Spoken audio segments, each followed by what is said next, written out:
We are here at Marsh Creek State Park in Chester County, Pennsylvania. This is in southeastern Pennsylvania. And out there was once the town of Milford Mills. Milford Mills was an old mill town, a lot of old structures, some of them dating back from the middle 1700s. And in the early 1960s, the state of Pennsylvania began making plans to build a lake here to help with drought conditions that sometimes can occur in this area and provide a recreational area for the local people. Well, they went through all the 1960s and they ended up buying all the properties out. Of course, there were a lot of people who fought the properties, the eminent domain, and they ended up starting construction on the dam in the early 1970s. I think it was 1970.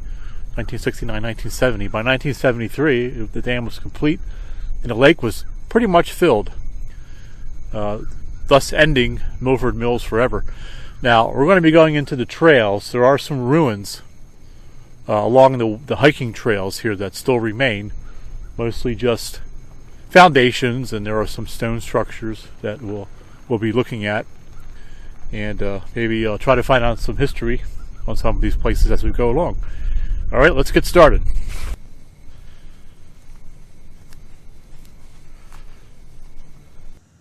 We're now on the abandoned racetrack.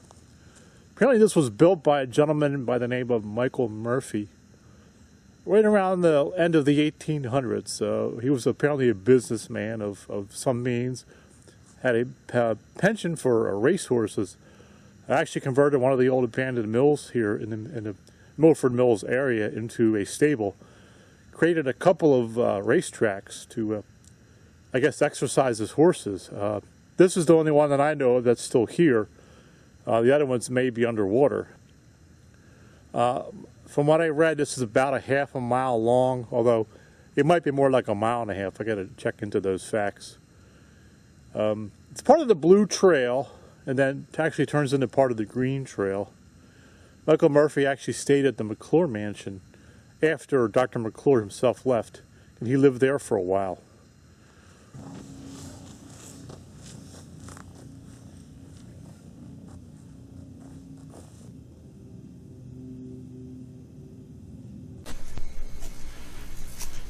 Now we'll make our way up to the remains of the Guthrie farm. Should be up in this general area here. Let's see if we can locate it. Very rocky path I'm walking on here.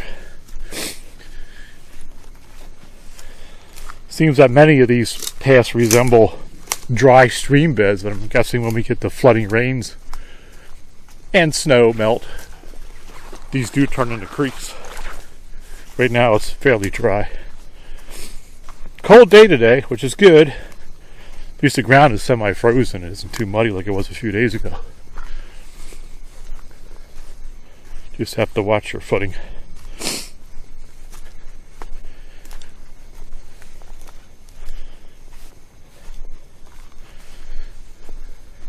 You can see how rocky the ground is. I'll point the camera down to show you. So that's what I'm walking on.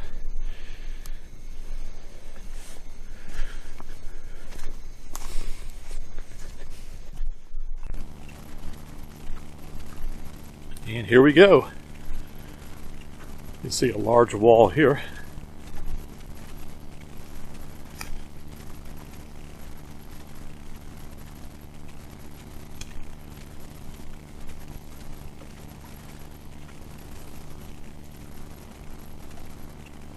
It's pretty high.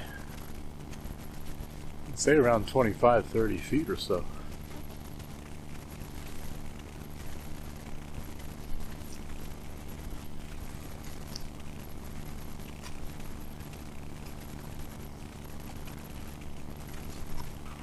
See if we can get down in there.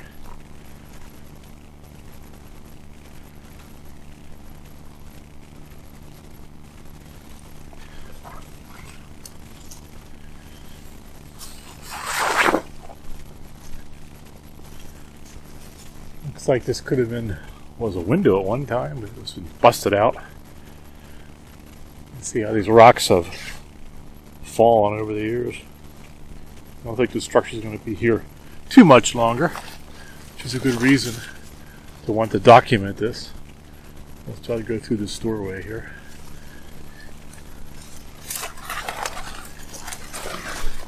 We are now in.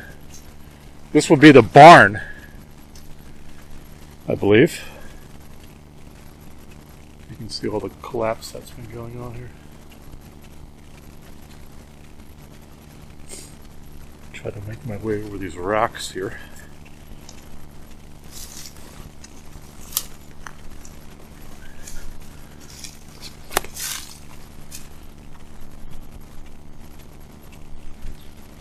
This is full of briars.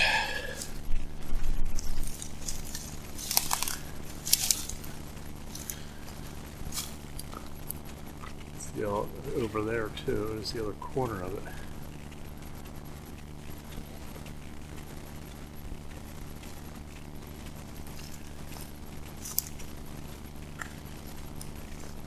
Well, it's tough getting through here,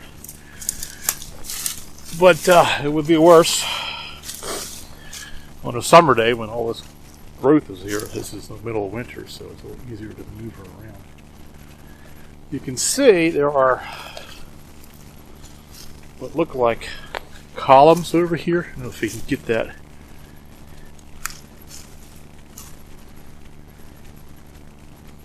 I'll try to get closer. They're most likely used for support. The tree has fallen on a couple of them there, just obliterated, but there's one that's still standing over there. If I can get around to the other end, I'll try that. There would have been a wooden structure that was here, of course, and that those columns would have been used to support the base of the structure there. I saw this over at the other abandoned farm that I filmed in Chester County. Some of those wooden structures were still there on top of the stone pillars. But this is the Guthrie farm. This is a pretty large structure, actually.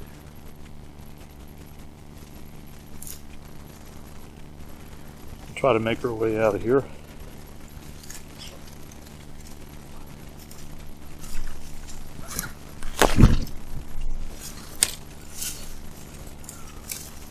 And we'll pull out all the briars that are stuck to me once I get out of here.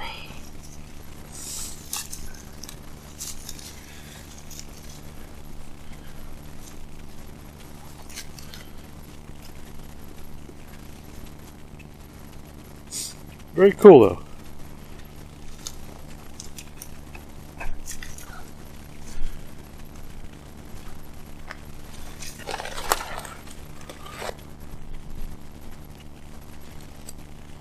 Looks like we have the remains of some animal here.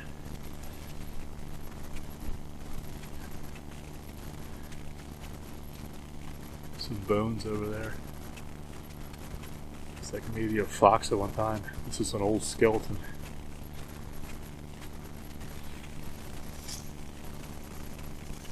Here's the other corner of the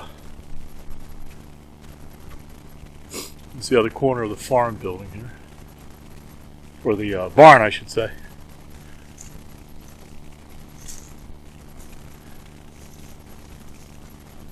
We have what looks like some steps over here. Put it next to the building.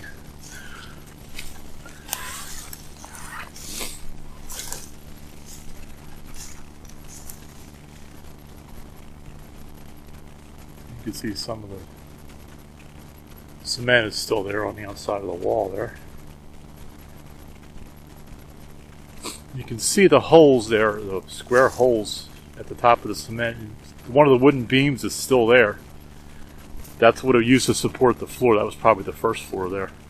We came in on the bottom floor. I guess maybe you can call it the basement.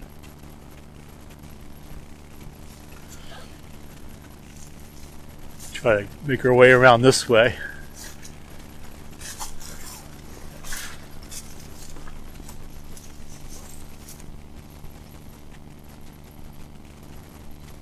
There's another fairly high wall on this end.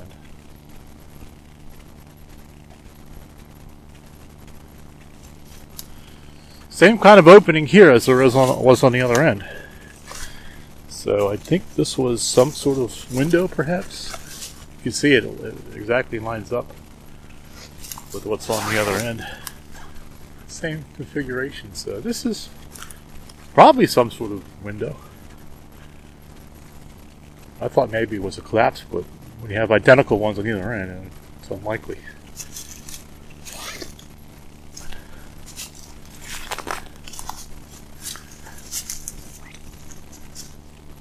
Boy, I tell you, one push, it looks like it just could go over. Not going to get too close. Okay, I managed to get down here to get a close-up of one of these pillars here.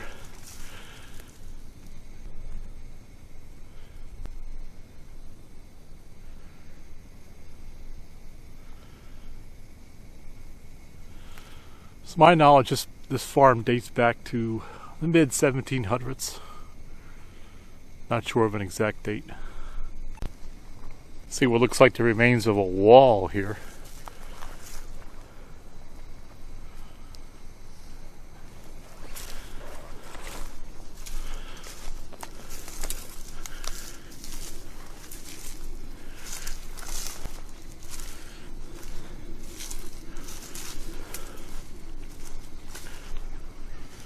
That could have been some sort of spring house. I do see a little stream flowing out from there.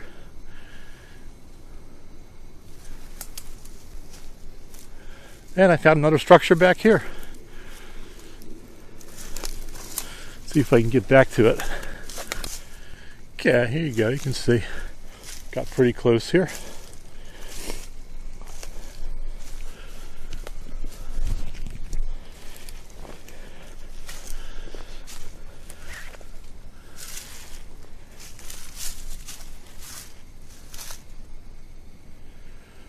Not sure what this structure was. There isn't enough remaining to really tell. Oh, look at that. I just looked over my shoulder and I think we found the mansion itself. Now this place is neat. Look at that. I called this a mansion, but actually the mansion was on the other side of the trail. This is, I would consider, a farmhouse. There's a lot of rocks here. I try to negotiate. But look at the fireplaces. There's a red squirrel running there. Hey, little guy. Here he comes.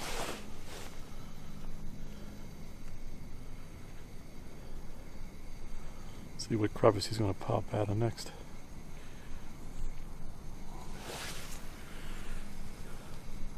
Really cool.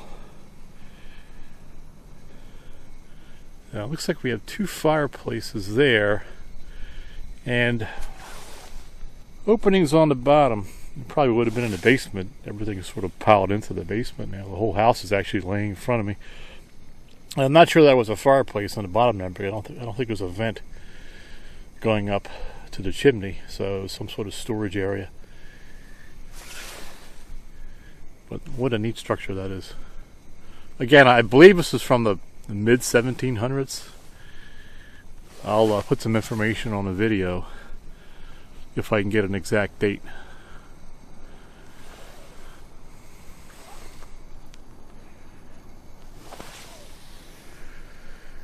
See if I can make my way down there. Very cool. Look at that.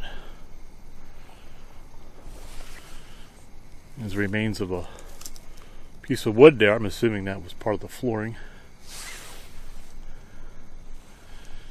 You can see some wood up there.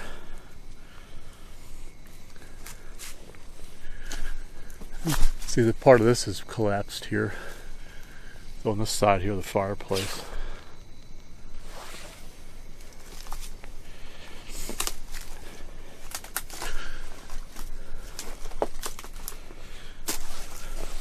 Let's take a look up the chimney here. There you go. Look at that.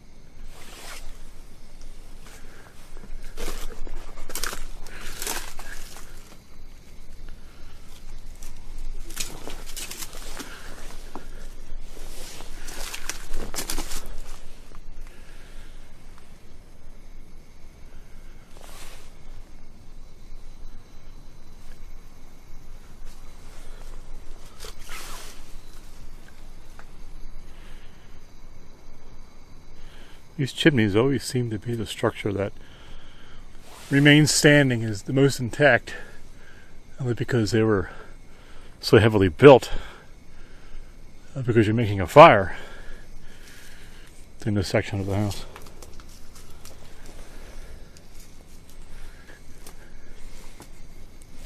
And I have a story to tell you about the Guthrie farm. Bit of a dark story once I get out of here. And back in 1937, there was a young man who lived here. He was 19 years old. His name was Alex Meyer. He was a bit of a disturbed individual. Was in trouble with the law on a couple different occasions. He was arrested for taking a couple shots at a couple of girls along the road that wouldn't get in his car. He was incarcerated at, I believe, in juvenile detention for a bit. He came across the young lady walking down the road. Her name was Moyer, I believe, or Helen Moyer. And decided, well, I want that girl. So what he did was he hit her. He was driving his milk truck. Apparently he delivered milk. Ran her over and then dragged her up to this farm. I don't know what he did with her. I don't know that was ever known. Drug her up to this farm. This is the farm, I believe, that I read, that he dumped her body. Dumped her body in the well, actually, and tossed a couple of sticks of dynamite down to try to conceal her body and blow it up. I've heard reports that it blew up. I heard other reports that they never detonated because they landed in water. Anyway, the police began looking, at him as a suspect because they knew of his history when Helen Moyer went missing. She was 16 years old. I might have mentioned that. They also found out that body damage had been repaired on this truck by a local garage, and they also found green paint on a highway marker or highway guardrail that matched his paint. He confessed immediately. They came up here and he led them right to where the body was, and they dug the body out. Apparently it was either covered with debris because the dynamite had detonated, or however they got the body out. When they got out, they discovered, unfortunately, that she had still been alive when he dumped her into the well. I guess they found water in her lungs.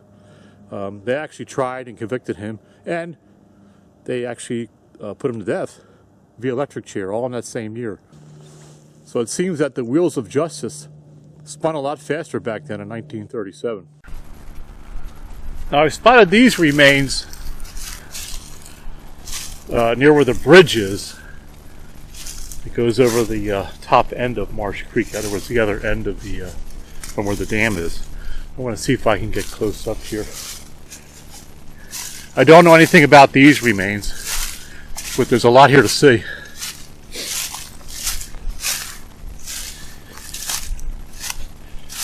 Maybe one of my friends that are, even one of my subscribers that are into the history of the area, could leave a comment if they know anything about it. And this is right off a little Conestoga Road. It's a fairly intact structure. Probably dates from the same time period as the Guthrie farm. Seems to be the same type of construction. And it's a pretty tall. Goes up another 30 feet or so, it looks like.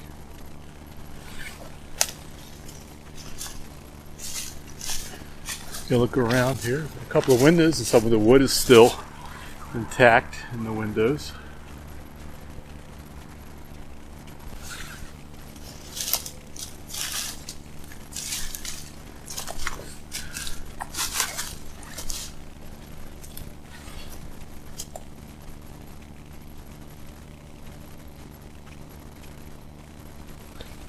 Go through the doorway here, step down.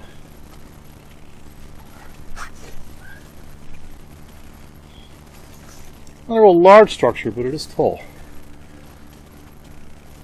You can see the cement is still there. A lot of it's intact. You can see the different floors. There's a floor there. And as you go up, I think where the stone structure start, that was probably another floor. Very cool structure. I hope we can find out some information about it. If I do, I will definitely put it in the video. And look at the fireplace right here. Very cool. Let's go all the way up with it. Let's see if we can look inside here. This chimney is on a bit of an angle, so I'm not going to be able to point right up. Yeah, you can see it.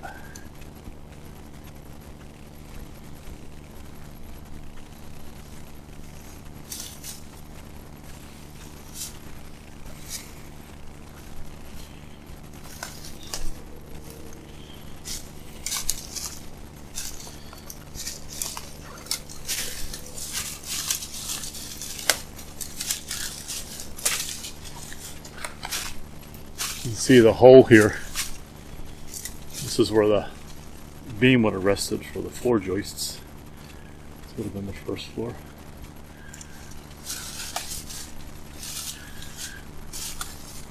Very cool.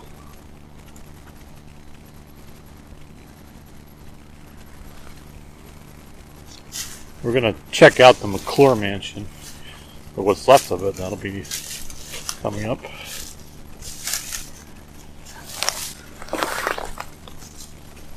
See how close this is to the lake. It's right out there. And we're at the site of the McClure mansion. Well, what remains of it.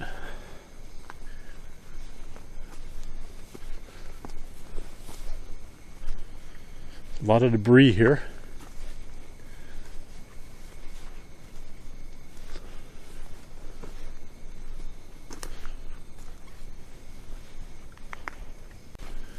These are the steps, supposedly, that went up to the main mansion here. Fairly steep.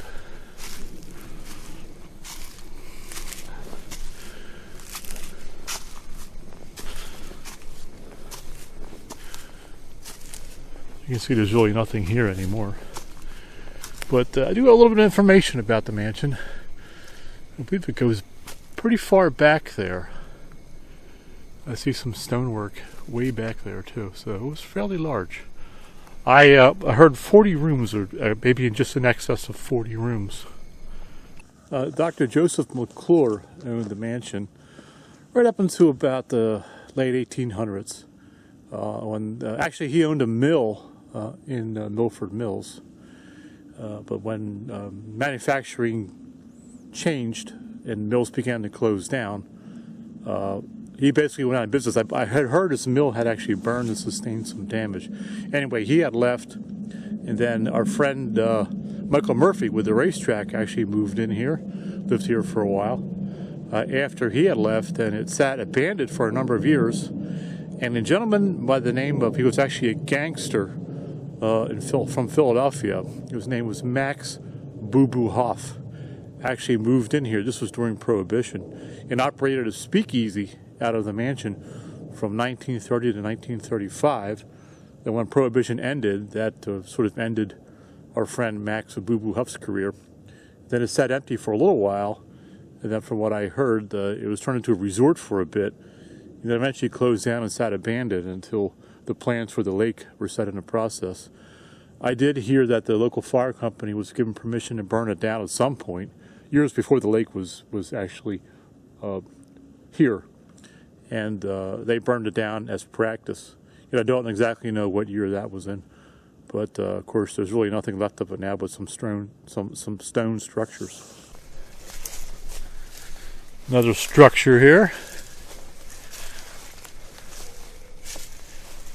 This is actually right near the entrance.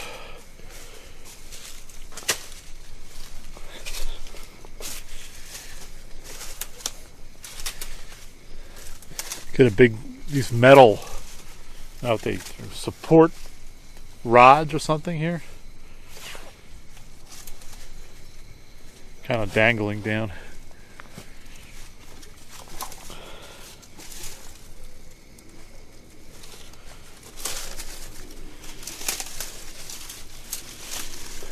Here we are down here.